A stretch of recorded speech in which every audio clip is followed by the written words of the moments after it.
جو قیامت گزری تھی، آج 1400 سال کا زمانہ بیت گیا، آج بھی ہر مسلمان اس درد کو اپنے سینے میں محسوس کر رہا ہے۔ اور میں آج کی محفل میں دعا کروں گا کہ اللہ ہمیں غم حسین حقیقی معنی میں عطا فرما دے۔ میرے دوستو، یہ غم حسین بہت بڑی نعمت ہے اللہ جس کو عطا فرمائے۔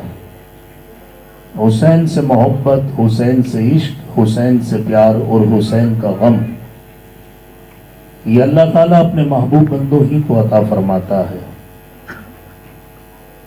آج ساری دنیا کے اندر جتنے بھی آپ کو سید زادے ملیں گے، ان کا تعلق یا تو امام حسن سے ہوگا یا امام حسین سے ہوگا۔ کوئی حسنی سید ہے تو کوئی حسینی سید ہے، لیکن قیامت تک جتنے بھی آل نبی آئیں گے، سید زادے آئیں گے، ان کا تعلق سیدہ کائنات جناب فاطمہ الزہرا طیبہ طاہرہ رضی اللہ تعالی عنہا کے ساتھ ہوگا۔ میرے دوستوں، میں آج ابتدا میں صرف یہ بتاؤں گا کہ ایک سید کی شان کیا ہے۔ ابھی مجھ سے پہلے جو اسٹیج پر نعت شریف پڑھ رہے تھے، وہ چونکہ یہاں کے مرکزی ثنا بھی ہیں اور کوئی بڑی محفل ان کے بغیر مکمل نہیں ہوتی، تو قبلہ عابد باپو ماشاءاللہ نعت شریف پڑھ رہے تھے، وہ بھی سید زادے ہیں۔